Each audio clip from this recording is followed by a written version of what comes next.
Salam sejahtera bagi kita semua. Perkenalkan, nama saya Tondi Kisapar dari jurusan Teknik Informatika. Kali ini saya akan membahas tentang komunikasi data, yang mana tugas ini adalah tugas UAS saya dari dosen, yaitu Bapak Wawan Ridwan. Pernyataan dari tugas ini yaitu jawaban UAS ini dikerjakan hasil analisa sendiri dan berdasarkan referensi yang dicari oleh saya sendiri. Kita akan membahas 3 kasus. Yang pertama adalah kasus pertama, sistem komunikasi data rekam medis rumah sakit di era pandemi COVID-19. Kasus kedua yaitu komunikasi data dalam modul pemilihan umum digital. Kasus ketiga, platform validasi dokumen kesehatan bebas COVID-19 dan vaksinasi online. Kasus pertama, sistem komunikasi data rekam medis rumah sakit era pandemi COVID-19. Latar belakangnya, perkembangan teknologi informasi yang begitu pesat telah merambah ke berbagai sektor termasuk kesehatan. Meskipun dunia kesehatan merupakan bidang yang bersifat information intensive, akan tetapi adopsi teknologi informasi relatif tertinggal. Di sisi yang lain, masyarakat menyadari bahwa teknologi informasi merupakan salah satu hal penting dalam peradaban manusia untuk mengatasi masalah derasnya arus informasi. Teknologi informasi dan komunikasi saat ini adalah bagian penting dalam manajemen informasi. Rekam medis berbasis computer-based patient record, salah satu tantangan besar dalam penerapan teknologi informasi dan komunikasi di rumah sakit. Pengertian rekam medis berbasis komputer bervariasi, akan tetapi secara prinsip adalah penggunaan database untuk mencatat semua data medis, demografis, serta setiap event dalam manajemen pasien di rumah sakit maupun di klinik. Rekam medis berbasis komputer akan menghimpun berbagai data klinik pasien baik yang berasal dari hasil pemeriksaan perawat, dokter, dan tenaga kesehatan lain, termasuk digitasi dari alat diagnosis, EKG, radiologi, dan lain-lain. Konversi hasil pemeriksaan laboratorium. Pembahasan, banyak rumah sakit telah menggunakan sistem tradisional dalam rekam medis dengan menggunakan kertas yang memiliki beberapa masalah, di antaranya kesalahan dalam pemberian obat oleh perawat. Sistem Electronic Medical Record (EMR) atau catatan medis elektronik bisa memberikan solusi untuk masalah ini. Electronic Medical Record (EMR) adalah kumpulan sistematis informasi kesehatan pasien berbasis elektronik yang terhubung dan terintegrasi dengan sistem informasi dalam jejaring rumah sakit. Data tersebut meliputi data demografi, riwayat medis, pengobatan, hasil uji laboratorium dan radiologi, proses perawatan, discharge planning, dan bahkan informasi penagihan. Dalam dokumentasi proses keperawatan, bahasa perawatan memainkan peran penting dalam menjelaskan dan mendefinisikan fenomena tindakan keperawatan. Standarisasi bahasa perawatan, standarized nursing language dengan definisi yang diterima secara umum memungkinkan disiplin untuk menggunakan sistem dokumentasi elektronik (EMR). Dengan EMR, data pasien dapat diakses langsung. Pasien dapat dilacak dengan mudah dan memberikan perlindungan yang dapat membantu mencegah kesalahan medis. Skema solusinya, secara umum dapat disimpulkan bahwa permasalahan yang ada pada salah satu rumah sakit umum daerah Jawa Timur, khususnya poliklinik, adalah sebagai berikut. Pertama, belum terdapat suatu sistem informasi untuk mensolusikan masalah berkas rekam medis manual. Kedua, dibutuhkan suatu perangkat yang dapat melakukan pengawasan terhadap jadwal kontrol pasien, sehingga pasien tidak perlu terlalu lama menunggu di poliklinik dan mengurangi kerumunan yang dapat memicu penyebaran COVID-19. Maka solusinya adalah dengan cara yang pertama, merancang aplikasi agar data dan informasi pasien dari satu fasilitas pelayanan kesehatan dapat dibagi dengan mudah ke fasilitas kesehatan yang lain, sehingga terjadilah komunikasi data. Data dan informasi pada aplikasi dapat didokumentasikan dan dimonitor oleh petugas kesehatan. Yang kedua, merancang aplikasi yang terdapat fitur agar petugas rumah sakit dapat melakukan penjadwalan terhadap kontrol pasien dan mengetahui riwayat yang didapatkan sebelumnya. Diagram alur penelitiannya itu yang pertama, perencanaan dan pengumpulan data. Yang kedua, identifikasi masalah dan analisa kebutuhan. Selanjutnya, perencanaan dan pengembangan aplikasi. lalu pengujian aplikasi, dan yang terakhir adalah deployment. Timeline ini bisa dilihat sebagai berikut. Dari aktivitas kita, perencanaan dan pengumpulan data membutuhkan 2 minggu. Untuk identifikasi masalah dan analisa kebutuhan membutuhkan 3 minggu. Untuk perancangan dan pengembangan aplikasi membutuhkan kisaran 4 minggu. Dan pengujian aplikasi atau beta testnya membutuhkan waktu 2 minggu. Dan untuk deploymentnya setelah semua itu.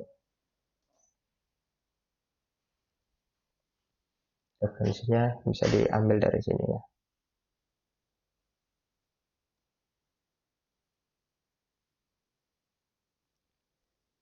Selanjutnya untuk pembahasan kasus 2. Komunikasi data dalam model pemilihan umum digital. Latar belakang. Teknologi virtual private network yaitu jaringan pribadi yang tidak bisa diakses oleh jaringan non-pribadi, namun menggunakan medium non-pribadi, semisal internet, untuk menghubungkan antara masing-masing titik remote site secara aman. Dalam penggunaan teknologi virtual private network, perlu penerapan teknologi tertentu, sehingga menggunakan medium yang umum, tetapi traffic lalu lintas antar remote site tidak dapat disadap dengan mudah. Juga tidak memungkinkan pihak lain untuk menyusup traffic yang tidak semestinya ke dalam remote site. IP/MPLS (Internet Protocol Multi-Protocol Label Switching) merupakan layanan komunikasi data dalam bentuk dedicated channel berbasis IP, dengan keunggulan utamanya any-to-any connection yang dapat disesuaikan dengan jenis traffic yang dilewatkan. Dalam implementasinya, VPN IP/MPLS dapat dikembangkan menjadi berbagai fitur, antara lain intranet, extranet, serta remote DIA. Teknologi ini memiliki beberapa keuntungan seperti multi-service platform, scalability, manageability, serta cost-saving opportunity. Pembahasan. Bagian ini menjelaskan beberapa hal penting yang mencakup satu skema solusi. 2. Alasan jaringan VPN dianggap aman. 3. Kekurangan penggunaan VPN beserta solusi. Skema arsitektur pemilihan umum digital yang aman. Hal yang perlu diperhatikan dalam pengembangan pemilihan umum digital. Pertama, sistem mampu memfasilitasi proses pemilu yang disesuaikan dengan kondisi di Indonesia. Kedua, sistem mampu melakukan verifikasi data voter dan mencatat status pemilih apakah telah melakukan proses pemilihan suara atau belum. 3. Hanya sidik jari pemilih yang terdaftar pada sistem yang diizinkan melakukan pemilihan. 4. Pemilih dapat memasukkan pilihannya ke dalam sistem, di mana orang pemilih hanya berhak melakukan pemungutan suara sebanyak 1 kali. 5. Tidak ada yang bisa mengubah pilihan orang lain. Dan yang terakhir, setiap pemilih dapat memastikan bahwa suara mereka sudah dikirimkan dan terhitung dalam perhitungan terakhir. Skema aliran proses pendataan pemilu. Dilihat di sini dari mulainya lalu masukkan kode NIK kita untuk di apa nama itu sebagai nama pemilihnya. Selanjutnya mengambil citra sidik jari pemilih. Jika sidik jari kondisinya bagus, maka dilanjutkan. Jika tidak, dia akan lagi kembali ke citra sidik jari pemilih. Jika dia kondisi bagus, lanjut, yaitu membaca sidik jari pemilih. Selanjutnya menyimpan sidik jari pemilih ke database dan selesai. Penjelasannya, pada proses ini data masukkan sidik jari yang didapat dari hasil akuisisi oleh mesin sensor jari akan melalui tahap verifikasi yang selanjutnya. Saat data telah dikenali, dilanjutkan meregistrasi data tersebut ke database. Skema aliran proses autentikasi pemilihan. Penjelasannya, proses autentikasi pemilihan merupakan proses membandingkan sidik jari yang dicocokkan masing-masing, di mana setiap sidik jari masukan dibandingkan dengan template sidik jari yang sudah terekam di database pada server CLA. Keluaran dari program ini adalah suatu keputusan apakah dapat melakukan pemilihan atau tidak. Jika berhasil, maka voter akan diarahkan pada halaman pemilihan. Bisa dilihat di sini. Ini dia prosesnya dari dimulai. Mulai di sini, lalu meletakkan sidik jari pemilih pada sensor dan fingerprint. Setelah itu menangkap citra sidik jari pemilih. Selanjutnya mencocokkan sidik jari pemilih dengan sidik jari yang tersedia di database. Jika jari cocok, dia akan lanjut proses autentifikasi berhasil dan diperbolehkan melakukan pemilihan, lalu selesai. Tapi jika tidak cocok, maka proses autentikasi akan gagal dan tidak diperbolehkan memilih. Mengapa jaringan menggunakan MPLS dianggap aman? Adakah solusi lain? Adapun alasan mengapa VPN MPLS dianggap aman dikarenakan VPN ini mampu memberikan layanan komunikasi data any-to-any connection berbasis IP multi-protocol label switching (MPLS). Dalam hal keamanan, VPN IP MPLS ini setingkat dengan frame relay ATM, di mana traffic atau lalu lintas data dialirkan dalam satu jaringan yang terpisah dengan jaringan publik lainnya atau internet. Beberapa kelebihan yang disediakan oleh VPN IP MPLS adalah sebagai berikut. Pertama, multi-service offering, provisioning scalability, cost-saving opportunity, dan security. Solusi lain yang bisa ditawarkan dalam keamanan sistem pemilihan ini adalah dengan proses enkripsi data. Kekurangan penggunaan VPN. Adapun beberapa kekurangan dari penggunaan VPN IP MPLS adalah sebagai berikut. Pertama, harga yang dikeluarkan lebih mahal. Hal ini dikarenakan untuk mengirim paket yang jauh di belakang dan mengirim ke depan itu susah dengan menggunakan sistem biasa. Selanjutnya, selain kekurangan di atas, penggunaan VPN harus menggunakan perangkat khusus. Seperti yang kita ketahui, bersama perangkat router basa dalam pengiriman adalah Vivo. Oleh sebab itu, perangkat yang digunakan dalam sistem harus diganti, atau harus yang mengerti MPLS. Kedua, ada pun beberapa solusi yang dapat ditawarkan adalah melakukan pemakaian VPN secara berkala untuk mengurangi biaya. Timeline-nya seperti ini.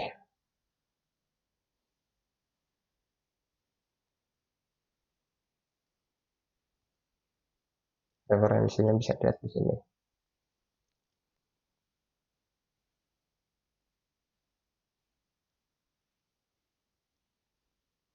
Selanjutnya kita akan membahas kasus 3. Platform validasi dokumen kesehatan bebas COVID-19 dan vaksinasi online.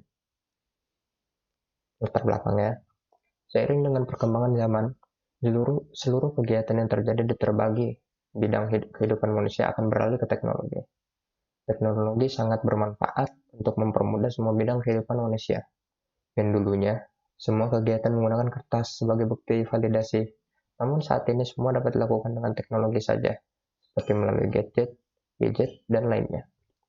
Adapun bidang-bidang yang berkembang di dunia teknologi mencakup telekomunikasi, bisnis, perbankan, pendidikan, hingga kesehatan.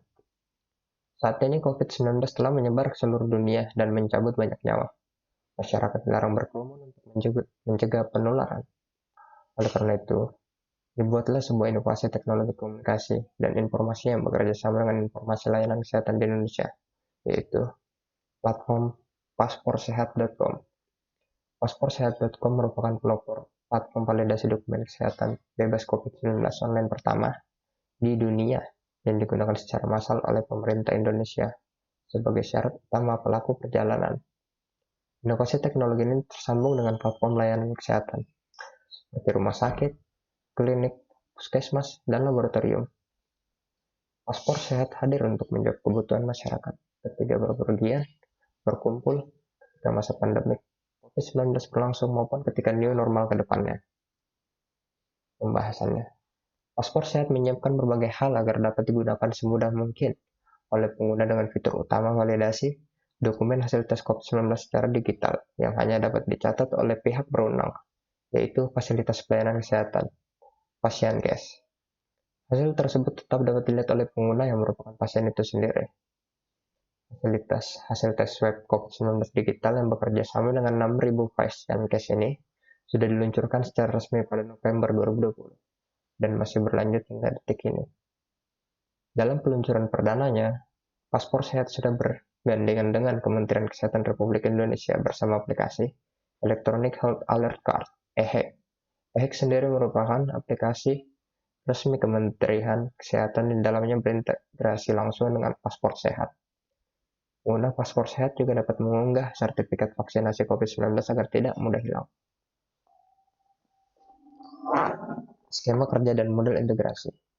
Skema kerja dan model integrasi yang diterapkan oleh pasporsehat.com, yaitu menggunakan Asynchronous Transfer Mode atau ATM. Synchronous Transfer Mode adalah teknologi switching dan multiplexing.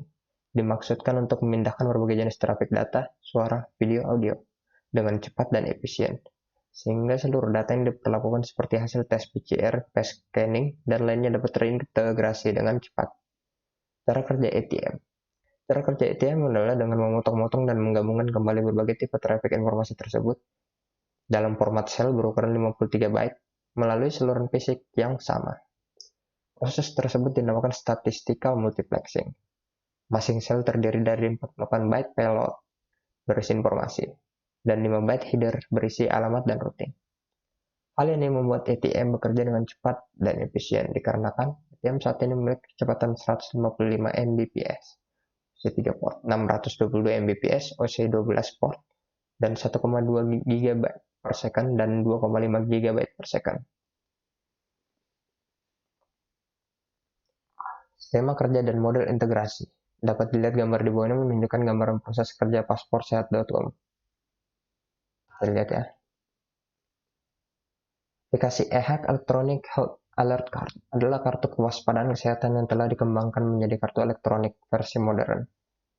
Pengguna harus melakukan registrasi terlebih dahulu sebelum menggunakannya dengan menginputkan data diri seperti nama depan, nama belakang, usia, jenis kelamin, negara, nomor identitas, pilih provinsi yang dituju, dan lainnya.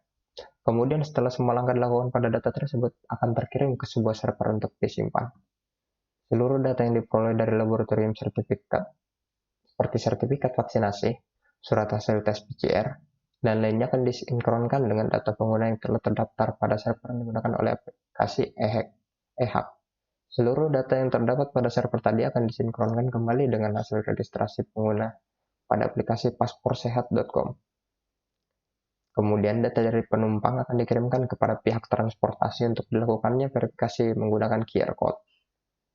Hal ini membuat seluruh data telah terintegrasi dengan sebuah server sehingga mempermudah pengecekan dari sisi operator transportasi, Kemenkes RI, laboratorium, dan pengguna.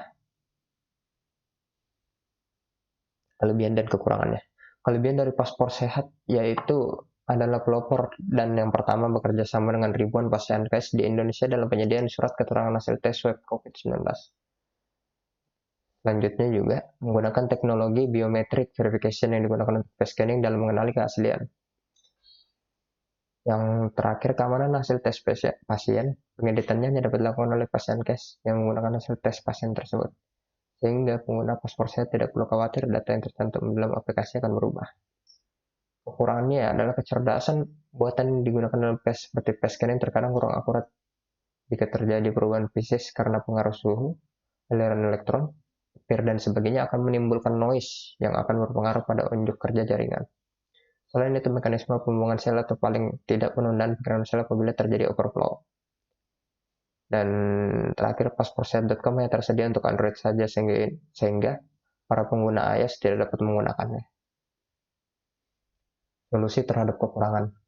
Maka solusinya terhadap kekurangan yang dapatkan dalam penggunaan pasportsehat.com adalah untuk mencegah terjadinya perubahan visi pada ATM, maka sangat disarankan jika kondisi lingkungan perangkat router sebagai berikut.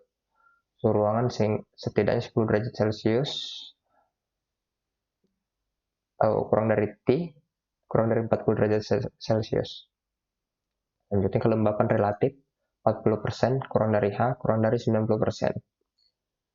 Kedua, agar pengguna pasportsehat.com ini semakin banyak dan meluas, maka sangat disarankan apabila dilakukan pengembangan aplikasi sehingga dapat digunakan di perangkat iOS.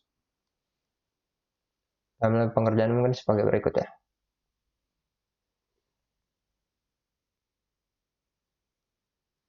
Referensinya bisa dilihat di bawah sini.